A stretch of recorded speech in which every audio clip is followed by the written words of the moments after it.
General McMaster, thanks so much for giving us some time tonight. Certainly could use your insight and expertise with so much going on in the news. Let's start, of course, with the big story of the week, and that was, of course, that ceasefire yesterday between Israel and Hamas.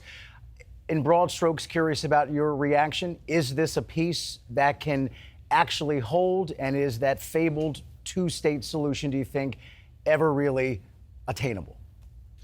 Yeah, it's not a peace that's going to be able to be held for a long time because Hamas is still in control in Gaza, and Hamas is still on on the receiving end of support from Iran with these destructive rockets, and Hamas is is an organization that is dedicated to the destruction of Israel. But I think it's also important to remember that they're also the oppressors of the Palestinians in Gaza as well. And in terms of a two-state solution, I don't see it, Rob, because there's nobody who can deliver it, right? Who can deliver it for an agreement for the Palestinians or for the Israelis at this point? So it's the fragmentation of political authority in both, in Israel to a certain extent, but certainly in the Palestinian territories. The weakness of the Palestinian Authority in the West Bank is a cause of grave and legitimate concern for Israelis, right? Because how can they give up their security interests in the West Bank if there's a risk that it could just turn into another Gaza,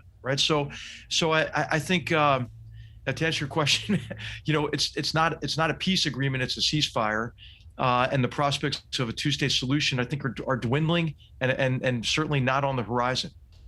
So where does it go from here? Is there any sustainable path, or we just keep living through this cycle where we have these violent flare-ups and things just continue as they are? No, I think it's too important. It's too important of a humanitarian concern, too important of a political concern to just let it go unchecked, right? So, I think the Trump administration tried something different, right? They tried to work on it from the outside in, to try to broker agreements between the Gulf states and Israel. And I think the Biden administration ought to try to continue, that momentum, work on it from the outside in, and then also try to isolate the various terrorist organizations, Hezbollah in Lebanon, Hamas, Palestinian Islamic Jihad in Gaza, from sources of external support, and that equals Iran. And so I think working on the Iranian problem from the outside in to try to reduce the capacity that these terrorist organizations have for violence. And then I think working on the problem in Lebanon, right? Lebanon is a state in free fall, right? And to try to resolve the Syrian civil war and the cycle, right? There's a cycle of sectarian violence, Rob, in the region that is keeping jihadist terrorists on life support and advancing Iranian efforts, right? Iranian efforts to put essentially a proxy army on the border of Israel. And so why is it important to work on these issues? I mean, they seem kind of intractable, right? To many Americans, they think, okay, the Middle East is just a mess to be avoided. Well, the problem is, problems that originate in the Middle East don't adhere to Las Vegas rules, man. They don't stay there. And secondly, just when you think it can't get worse in the Middle East, it actually can, as we saw in the past week. Wow. And obviously, there is a wing of the Democratic Party that in the middle of this latest flare-up certainly were much more open and public with a pro-Palestine point of view. Meantime, as you well know, U.S. foreign policy toward Israel or foreign policy generally is instinctively, reflexively, automatically pro-Israel. Should it continue to be? Yes, and I also think that if you're pro-Palestinians, be anti-Hamas, right? Be anti-Iran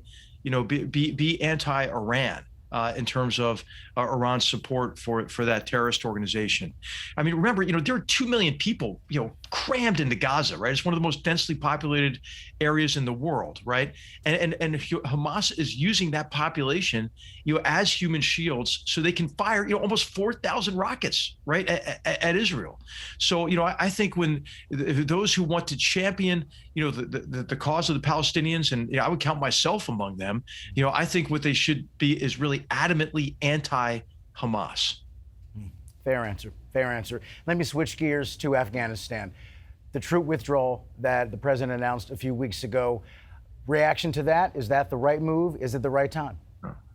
It's an utter disaster, right? It's a disaster, because really our disengagement from our support from the Afghans is going to empower the Taliban. And what the Trump administration did, and then what the Biden administration has continued, is an extraordinary degree of self-delusion about our enemy in Afghanistan. We conjured up the enemy we would prefer to fight, right? So we assume that, the Taliban, they'll put in a more benign, form of Sharia. Meanwhile, they're destroying girls' schools, right? They are imposing the same form of brutality that they ruled over Afghanistan from '96 to 2001 in the areas that they control now. And they're not going to share power, right? We're assuming, they'll be fine to share power. They want to reestablish the Islamic Emirate of Afghanistan. And then we even assumed, okay, there's a bold line now, between the Taliban and other jihadist terrorist organizations like Al-Qaeda. Hey, we know for a fact that those organizations are completely intertwined. So our premature disengagement from support for the Afghans is egregious because, if we were going to leave, Rob, just leave. But actually, we empowered the Taliban on our way out with concession after concession. We forced them to release 5,000 of the most heinous people on earth. We didn't insist on a ceasefire. And then we have our Secretary of State, writing a letter to Ashraf Ghani, hey, you need to do more for peace. Hey, how about Hibatullah Akhundzada? How about that guy, doing more for peace? It is really an extraordinary reversal of morality that we're seeing in Afghanistan. But you know what the layman's reaction is? Layman's reaction is, well, what are we supposed to do? Stay there forever? That's how most people see it. What do you say to that? Hey, why not, Rob? Okay, so we had 5,000 troops there, right? And we have suffered no casualties in the last year. The previous year, I think we had 4 soldiers killed in action. Every one of those is a tragedy.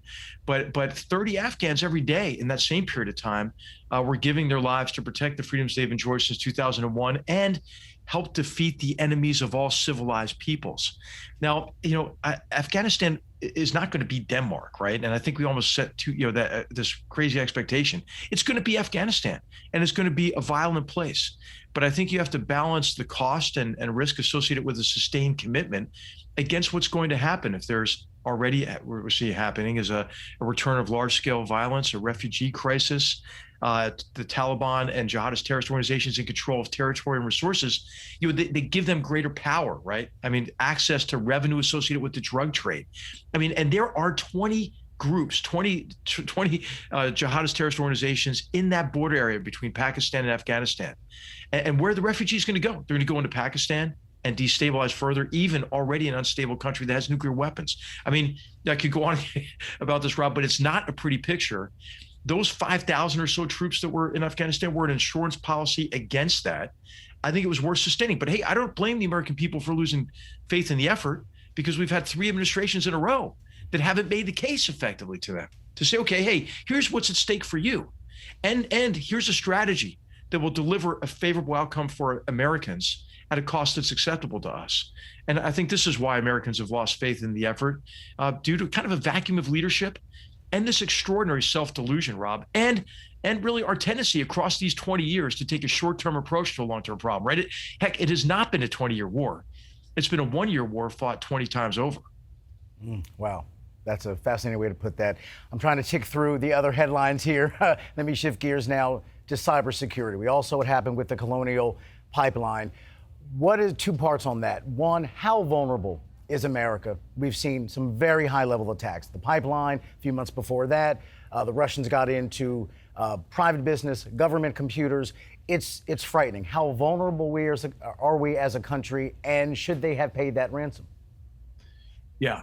Well, I don't have the specifics of the decision that went into them paying the ransom, but I think, of course, it's obvious, right? If you pay the ransom, that's going to encourage more and more attacks, right? We're already seeing kind of orders of magnitude increases in ransomware attacks, right? So, of course, to get to your first question, yes, we're more vulnerable, and we're becoming more and more vulnerable. And the reason is that the attack surface that's available to our enemies is getting larger and larger, with the Internet of Things and the way that we're more and more connected to the Internet.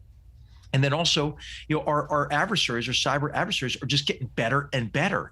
And the skill sets that they're developing are transferable among hostile states. North Korea is probably the best, at criminal espionage, cyber espionage of any country in the world. China probably would have the lead, I would think, on industrial espionage. Russia maybe would have the lead on offensive cyber capabilities that can place infrastructure at risk. Iran is getting better and better, and they've already one time already done a major cyber attack on our financial system.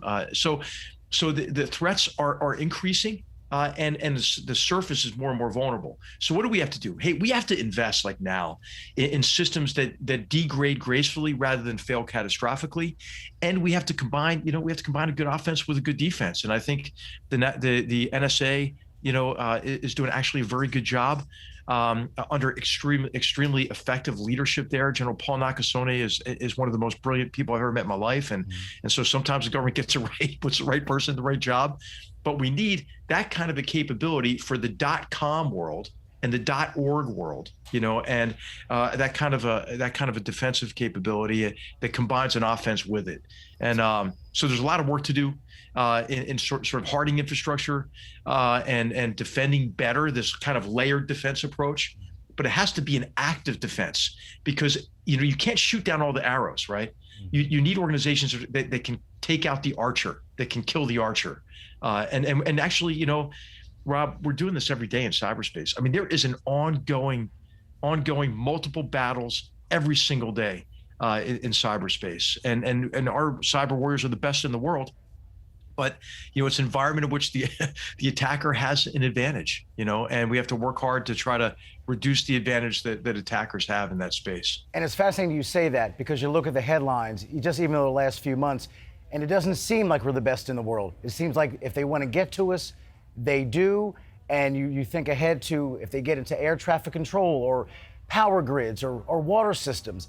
The possibilities here are frightening, and it does seem like, I'm sure it's the best in the world. You would know better than most of us. It doesn't seem like that all the time. I got to be honest. Yeah, well, it's a contested space, right? And we have to learn, from every experience. And I think this is a competition that's going to play out more and more in the private sector, right, as we saw. And so for too long, Rob, companies have made decisions based on what's best to maximize profits, or what is best for customer experience and so forth. But now you can see with the Colonial Pipeline, hey, these attacks affect your bottom line. So you have to invest in cybersecurity and in hardening your entire enterprise. If you hold the data of Americans, or if you're part of critical infrastructure, you have to think about that infrastructure like gold, and your organization has to be like Fort Knox. And if they can't come in one way, you block them, they're going to try to come in another way. And so you just have to get some of the best people involved in this, and our expertise is growing more and more. For a long time, Rob, it was really the cool thing to do was to be a hacker, right? And to be on the offensive side of this. But really, we need the expertise on the defensive side as well. And we're developing that expertise. And I hope a lot of young Americans are willing to serve, in the private sector, but in the public sector especially, to be part of this competition. Think of the infrastructure like gold. I will remember that. You've also been very strong on the issue of white supremacy in this country. And just a few days ago, the intelligence official in this country, they released an updated bulletin warning specifically of this, talking about a growing threat, an extremist threat, a violent threat. How real is the threat to you? How dangerous is it? And how emboldened are those folks in this moment in the wake of what we saw at the Capitol? I think it's real, right? And what I think we have to be concerned about is, hey, what do we do in the near term? I'm not worried about it really, because we have a great FBI, right? We have great law enforcement. We have a great Department of Justice. And if there are those who are willing to commit violence against our fellow citizens for this kind of crazy, deranged, political agenda of theirs that is based in bigotry and racism, hey, we've got a solution for that now, right? And we have to, obviously, focus our law enforcement and justice and investigative communities, on that problem. But the long-term problem that I worry about is, these are people, who feel like they don't have a say in how they're governed, but they live in our democracy. Why do they not feel if they want to affect change, that they can do it through their votes. And I think this is the grave danger in the diminished confidence in our democratic principles and institutions and processes. And confidence that's diminished by these unfounded, conspiracy theories of widespread fraud in the last election, right? We are in many ways acting as our own worst enemies. Why do these people feel disenfranchised? What is it about our education system that allows people to exhibit such an astounding degree of ignorance that they would sign up for some kind of white supremacist agenda?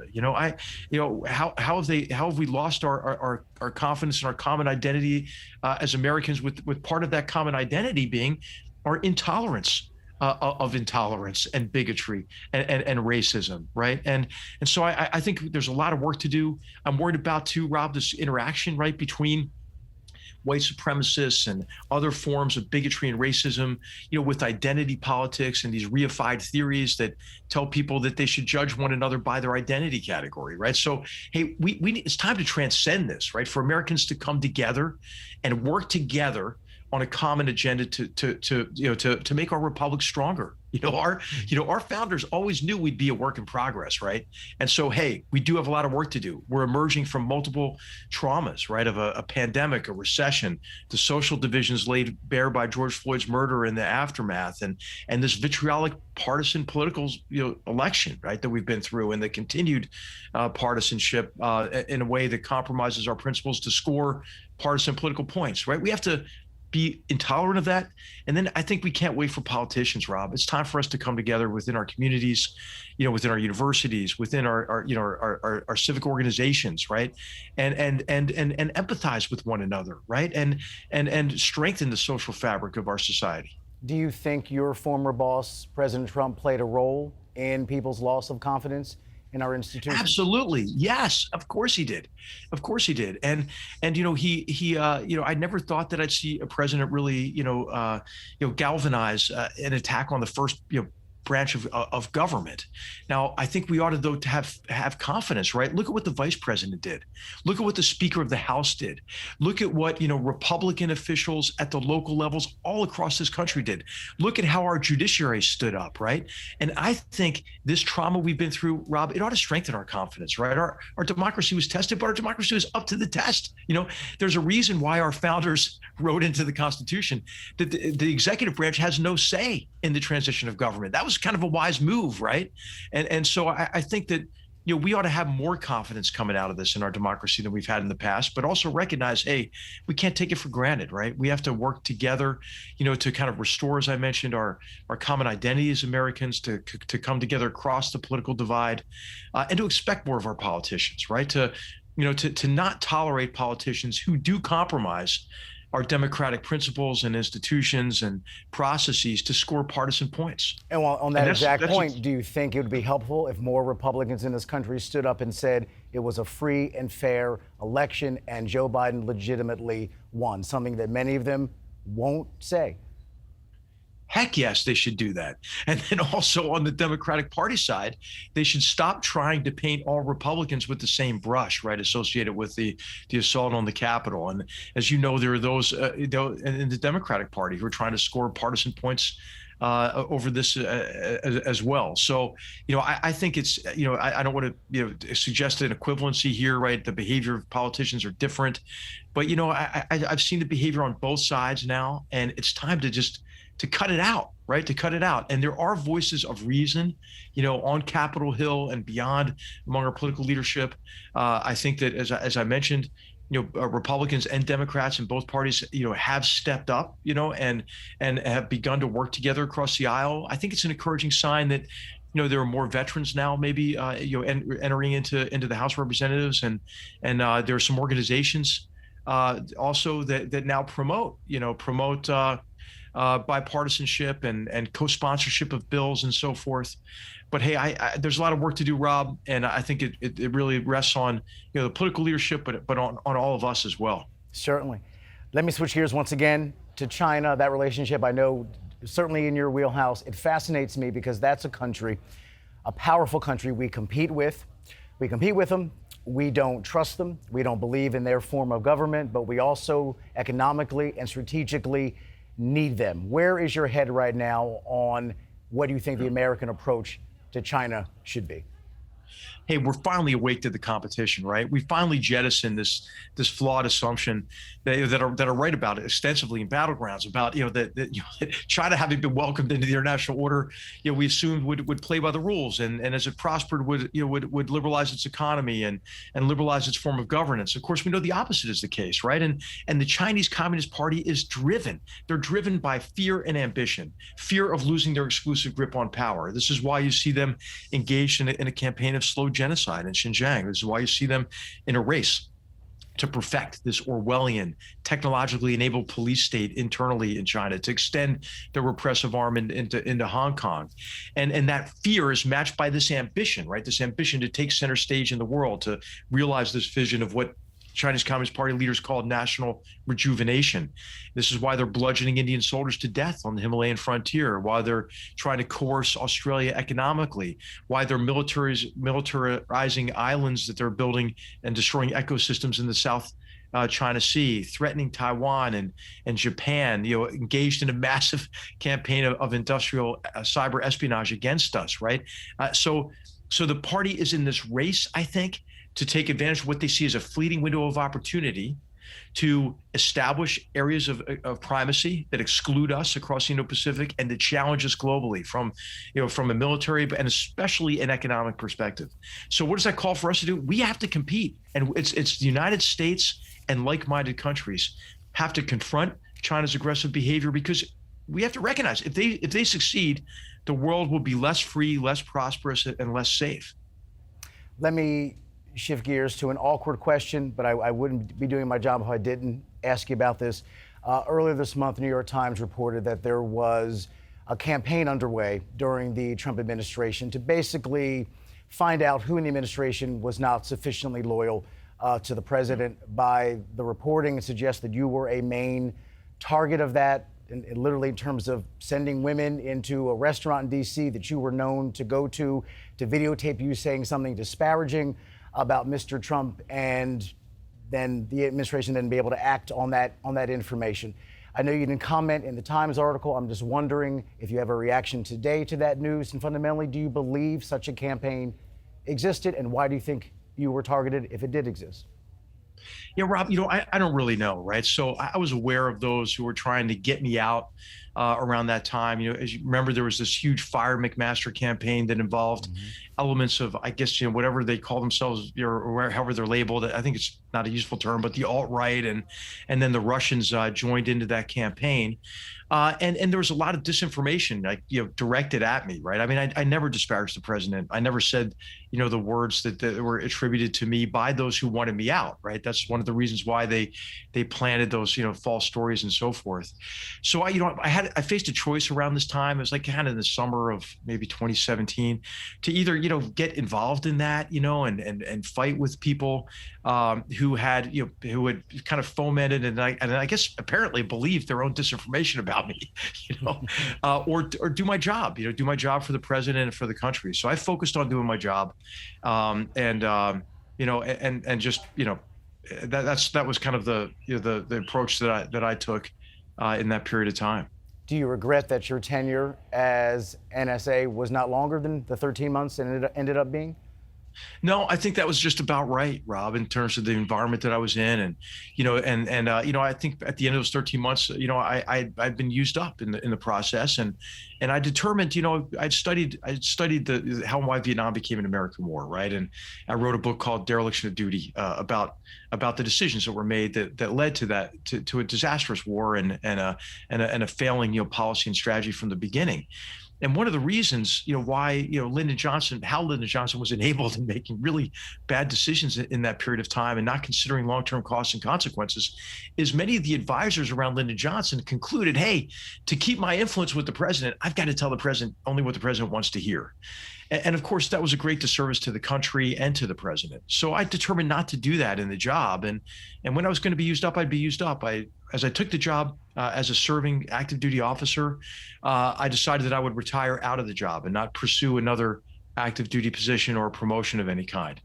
And I think that was the right decision to make. And I'd do it again, Rob. I think in that period of time, I really focused on giving the president access to best advice and multiple options, right? I recognized that he was elected by the American people. He was the 5th commander in chief I'd served across my career since taking the oath to support and defend the Constitution at age 17, So hey, I was at peace with my departure. I actually left on good terms with the president and did my best to ensure a smooth transition to my successor as well. And you felt like you were listened to during that year in the job? Oh yeah, I think absolutely. And it wasn't my job. I think it's important to know a national security advisor's job is not to be omniscient, right? And to tell the president necessarily your own views of things, but to run a process, right, that gives the president the best, analysis, the best information and advice from across our very capable departments and agencies, and at times, from our like-minded partners internationally as well. And then to tee up these multiple options. I think, Rob, some of the people who were anxious for me to depart, I think were upset by the effectiveness of that process in presenting multiple options. Because there are some in any administration who are there not to serve the elected president, but instead to advance their own agenda, right? Instead of providing multiple options, to try to manipulate decisions consistent with that agenda. So I think that that's why maybe I was misunderstood or unpopular, with some members of the administration. And unlike many others, you didn't leave the job and then run all over town and write a tell-all book. You've written book, but not a tell-all, and you have been far more restrained than others in describing the Trump White House and your relationship. You have really kind of been more issue focused than personality and the palace intrigue part of the story. That seems to have been a very deliberate choice on your part.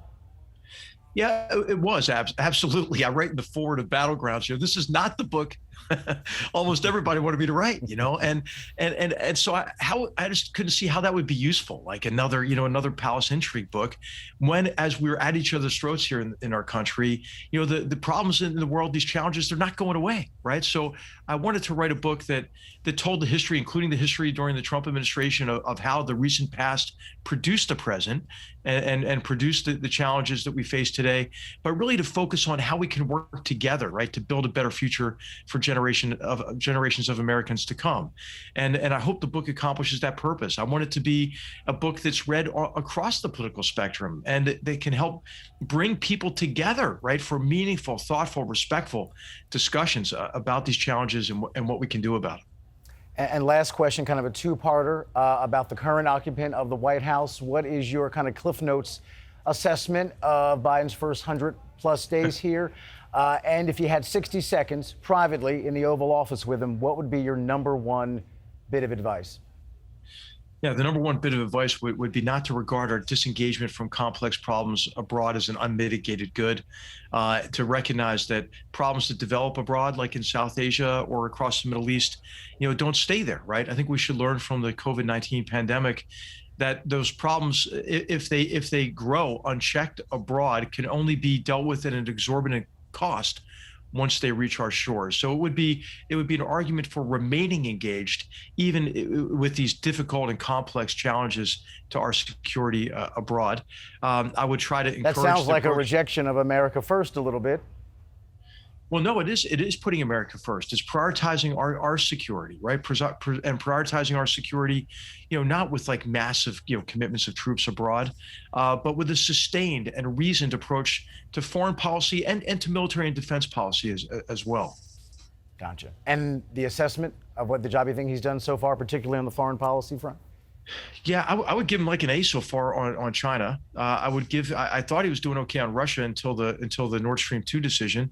So I think that's a disappointment and falls back in the same trap that, hey, if you make a concession to Putin, or in this case to the Germans, that you'll get a better outcome vis-a-vis, on Russia, and then I would give an F, on Afghanistan, and the approach to Iran. I think there are members of the administration.